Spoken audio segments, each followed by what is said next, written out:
नमस्ते दोस्तों, मैं डॉक्टर जगदीश राठौड़ और माइंड गैलेक्सी यूट्यूब चैनल में आप सभी का स्वागत है। दोस्तों, सबसे पहली बात है, आज का हमारा सब्जेक्ट है साइकोलॉजी ऑफ द बैकबाइटर्स।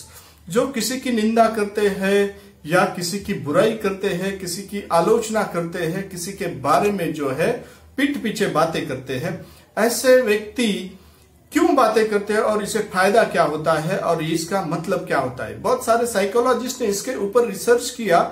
उन्होंने सोचा कि ये सभी बातें क्यों होती है और क्यों करते हैं बैकबाइट्स लोग। तो जब भी बैकबाइट्स किया जाता है तो उस वक्त सबसे पहली बात होती है कि जो बैकबाइट्स करने वाला है वो तो असंतुष्ट होता है, उनमें इंफीरियरिटी कॉम्प्लेक्स होता है, उसके साथ साथ वो खुद को हेल्पलेस समझता है। और जब भी ऐसा हेल्पलेस समझता है, इंफीरियरिटी कॉम्प्लेक्स होने के बाद वो किसी और को उसमें खुद कॉम्पीट नहीं कर सकता। वैसे वक्त पे अगर कुछ शब्द से या कुछ ऐसे उनके बिहेव या कोई बॉडी लैंग्वेज है तो उसके ऊपर जो है वो उसकी आलोचना करके उसे नीचा दिखाने की कोशिश करना है।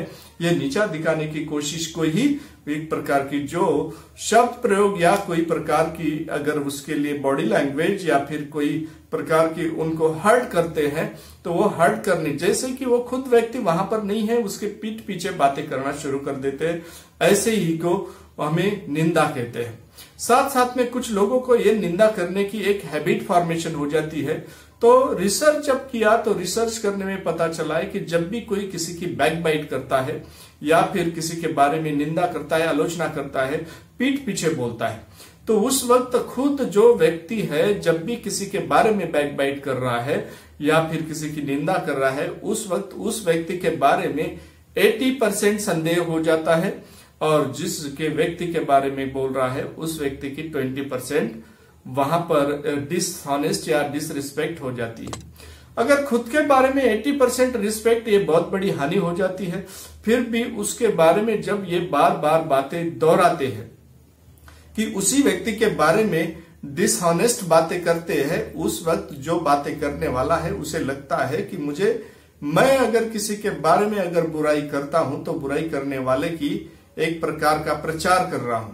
जैसे कि बुराई करने वाला जो है जिस व्यक्ति की प्रचार करता है, उस वक्त ये व्यक्ति अगर वहां पर प्रचार अपने ज्यादा से ज्यादा रिसर्च में साइकोलॉजिस्ट ने बताया है, जो अपने निंदा करने वाले, आलोचना करने वाले, बैकबाइट्स करने वाले 90% ऐसे लोग होते हैं कि वह अपने रिश्तेदारों के बारे में बैकबाइट्स करते हैं। और फिर 10% आपके अगर कॉम्पिटिटर है या फिर वो कॉम्पिटिटर सोशल वर्कर है या फिर कोई प्रकार पॉलिटिकल वर्कर है या फिर आपके कंपनी में काम करते हैं या आपके प्रोफेशन में काम करते हैं, तो उन व्यक्ति के 10% आलोचना की जाती है और 90% जो है अपने रिश्तेदारों के बारे में आलोचना की जाती है। आप अगर कोई प्रोफेशन के व्यक्ति के बारे में आलोचना कर रहे हैं तो वहां पर कुछ थोड़ी देर के लिए, संदेह के लिए वहां पर चांसेस नहीं रहते। मगर रिश्तेदार के बारे में जो अगर आलोचना कर रहे हैं कि उसमें आप बोलेंगे माँ बाप, भाई बहन या फिर आपके करीबी रिश्तेदार, फ्रेंड्स, और उसके बाद आप अगर अपनी बीवी के बारे में भी आलोचना या फिर हस्बैंड के बारे में आलोचना करते हैं तो उसी वक्त उस व्यक्ति पे डाउट होना शुरू हो जाता है कि ये कहीं तो भी अनसेटिस्फाइड है, ये असंतुष्ट है, इमोशनल अनबैलेंस है या फिर इन्हीं में कुछ इंफीरियरिटी कॉम्प्लेक्स है। इस वजह से ये व्यक्ति जो है अपने लोगों की पोल दूसरे के सामने खोल रहा है। जब दूसरे के सामने पोल खोलता है तो उसी वक्त जैसे ये संदेह होना शुरू हो जाता है, मगर वो व्यक्ति उसे मना नहीं कर पाता, इसलिए कि क्योंकि उसे हाँ में हाँ मिलाना पड़ता है कि उसका निजी स्वार्थ होता है। जब निजी स्वार्थ है उस वक्त वो हाँ में हाँ मिलाता है, अगर निजी स्वार्थ नहीं है तो वो स्ट्रेट फॉरवर्ड उनको अपोज कर देता है, बता देता है कि अगले व्यक्ति ऐसे नहीं है या वो सही या गलत है इस बारे में, या फिर निजी स्वार्थ है तो उसको हाँ मिलाकर उसके साथ वो अपने 2 शब्द और भी बढ़ाया चढ़ाकर बता देता है। तो इस तरीके से इसमें ये सब बातें होना शुरू हो जाती है। अब इसमें ये सभी बातें ऐसे होता है, इसके लिए एक एग्जाम्पल बताया गया है कि अब कोई भी ऐसा होने के बाद में एक रिलीजियस या कोई प्रकार का अगर आपके ऊपर पाप का जो भार है ये कैसे आता है। या फिर वो व्यक्ति बुरे कैसे ठहराए जाते हैं। तो एक राजा था और वो राजा ने क्या किया था कि उसकी हर वक्त कोई दान धर्म करने में वो माहिर था। और एक बार ऐसा हो गया कि जिस वक्त उसे कुछ ब्राह्मणों को खाना खिलाना था और ब्राह्मणों को जो अन्न दान करना था, उस वक्त खाना खिलाते वक्त उस व्यक्ति ने एक जो रसोइया था वो रसोइया का खाना बनाने के लिए बता दिया। अब वो रसोइया खाना बिल्कुल दिल खुलास बना रहा है और उनके मन में कोई पाप नहीं है, वो पुण्य पवित्र मन से बना रहा है, अच्छे तरीके से मन लगाकर। ऐसे वक्त में एक चील जो है सांप को लेकर, उसके भी दिल में कोई नहीं है तो वो लेकर अनजान वो उस ऊपर से गुजरती है रसोइये का, और वो सांप जो है सांप को पकड़ के लेके जा रही होती है। सांप का मुंह खुला होता है और उसके मुंह से जो जहर है उस रसोइया जो पका रहा है तो वो पका रहा उस खाने में गिर जाता है। और जैसे खाने में गिर जाता है, गिरने के बाद वो जो खाना है पॉइजनस हो जाता है। और पॉइजनस होने के बाद उस रसोइया को कोई पता नहीं रहता है, वो खाना बनाने वाले को, और उस वजह से वो सभी को बांटा जाता है। और बांटने के बाद सभी जो ब्राह्मण हैं वहां के खाने वाले उस पॉइजन के वजह से मर जाते हैं। और वो पॉइजन के वजह से मर जाने के बाद वो खुद भी जो वहां पर खुद रसोइया खुद भी खाता है और वो भी पॉइजन से मर जाता है। अब रही बात, वो राजा को तो कोई पता नहीं रहता, वो खुले दिल से पवित्र मन से किसी को उन्होंने अन्न दान किया था। ऐसे वक्त में अब ये इतने सारे लोगों का जो जान गई है उसका पाप किसके सर जाए, इसके लिए हम एक इमेजिनरी है तो ऊपर में जो है स्वर्ग में जो वहां यम होते हैं, यम को लगता है कि ये पाप किसके नाम लिखा जाए। तो ऐसी स्थिति में क्या होता है कि वो सोचते कि राजा तो अनजान थे और वो चील को कुछ पता नहीं था उसकी, और वो सांप को भी कुछ पता नहीं था कि उनका विष वो वहां पर खुद को बचाने वाले सांप को उसको भी पता नहीं था। तो उसका विष जो है, उसका पॉइजन जो है उस खाने के रसोइये के वहां खाने में गिर जाएगा। और रसोइये को भी पता नहीं था कि वो पवित्र मन से खाना खिलाने के हिसाब से पका रहे थे, और ये जो ब्राह्मण खाने वाले को तो कुछ भी पता नहीं था। ऐसे वक्त पे ये पाप किसके नाम लिखा जाए।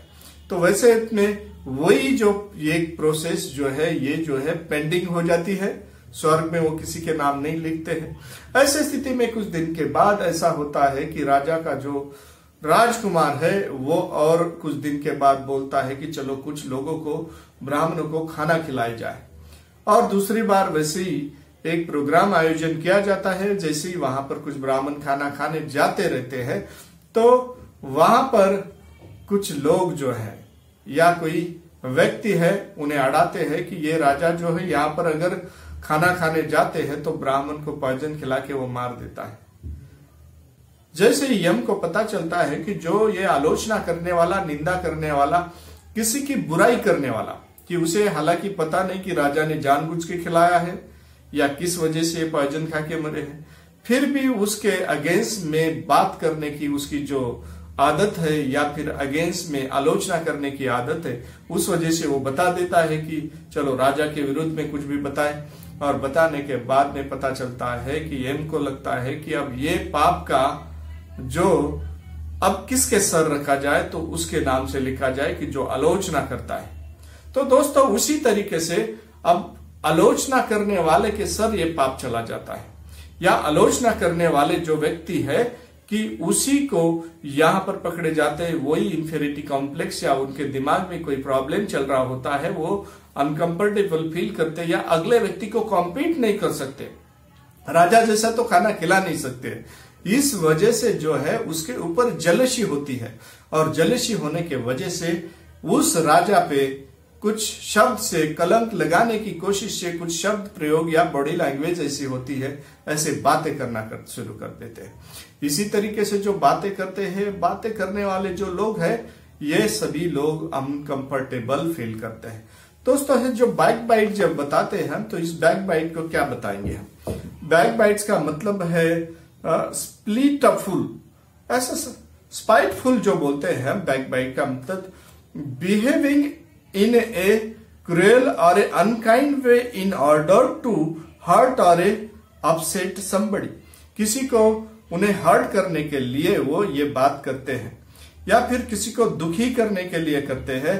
Behave in cruel and unkind way in order to hurt और अपसेट समबडी। किसी को हर्ट करना है, किसी को उसको समबडी को किसी को क्या है उसे हर्ट करना है, या फिर उन्हें नीचा दिखाना है, या इंसल्ट करना है, या अपसेट करना है। इस इरादे से ये सब बातें की जाती है। तो ये लोग कौन होते हैं कि जो इरादे से करते हैं, तो उससे फायदा क्या होता है? इन्हें फायदा कुछ नहीं होता। वो अपना डिफेंस करना चाहते हैं, उनकी इंफीरिटी को छुपाना चाहते हैं, उनकी अपनी नाकामयाबी को छुपाना चाहते हैं। और दूसरी बात यह है कि जब किसी व्यक्ति को हम हरा नहीं सकते, कॉम्पीट नहीं कर सकते, उनकी बराबरी नहीं करते, उनके बारे में जेलसी दिमाग में होती है, तो ये जेलसी की भड़ास कहाँ निकाले? तो जब वो व्यक्ति नहीं है, उस व्यक्ति के बारे में बैक बाइट करके उसको कॉम्पीट नहीं करते हुए, या फिर उसके आगे जाने की कोशिश करने की अगर उनकी इच्छा नहीं है, मगर उनको कम दिखाने की इच्छा है, ऐसे व्यक्ति में ये व्यक्ति बैक बाइट्स करते हैं। अब इन्हें पहचाने कैसे? ये लोग हर वक्त उनके चेहरे पे अनकंफर्टेबल फील करते हैं। ये जब भी ये अगर ग्रुप में किसी के साथ बात कर रहे हैं, वहां पर अगर कोई व्यक्ति अचानक दूसरा उनका जिसकी निंदा कर रहे हैं, जिसकी आलोचना कर रहे हैं, वो पहुंच जाते ही वो सीरियस हो जाते हैं, क्वाइट हो जाते हैं, शांत हो जाते हैं। दूसरी बात, सबसे बड़ी बात है कि ये सुपर अनकंफर्टेबल फील करते हैं और हर वक्त अपने दिमाग में इंफीरिटी कॉम्प्लेक्स और फोबिया जो है, डर बना हुआ रहता है इनमें। और कभी कभी एक्स्ट्रा ऑर्डिनरी खुद को समझने लगते हैं।